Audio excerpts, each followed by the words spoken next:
माणूस मेल्यानंतर त्याच्या स्वर्गातल्या आत्म्याला शांती मिळावी म्हणून पित्र जेवू घालतात.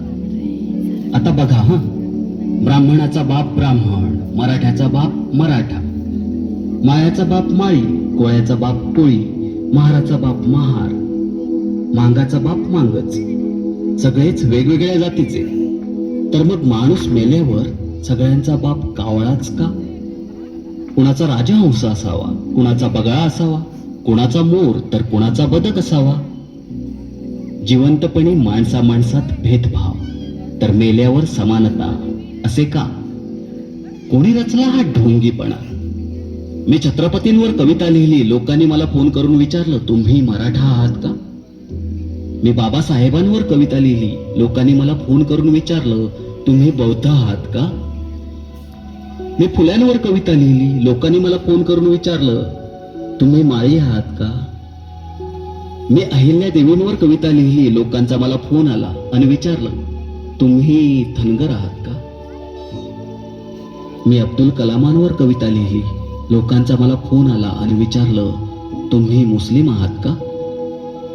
मी माणसावर कविता लिहिली, मला फोनच आला नाही. वाट पाहतोय, ती माणसे गेली कुठे?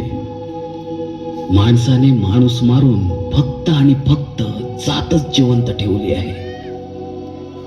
मात्र इथेही मनात प्रश्न उभा राहतो, तो हा की जी गोष्ट मनातून जात नाही ती जात की आणखीन वेगळी कोणती? सर्वपित्री अमावास्या येईपर्यंत सगळ्यांचा संबोधन व प्रबोधनाचा हिस्सा होऊया.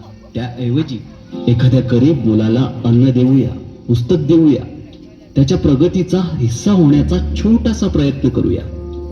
अन्नाचा काल्पनिक धूर वर पोहोचवून आत्म्यांना खुश करण्यापेक्षा जिवंत असणाऱ्या आत्म्याला वैज्ञानिक प्रगतीची मशाल पेटवूया.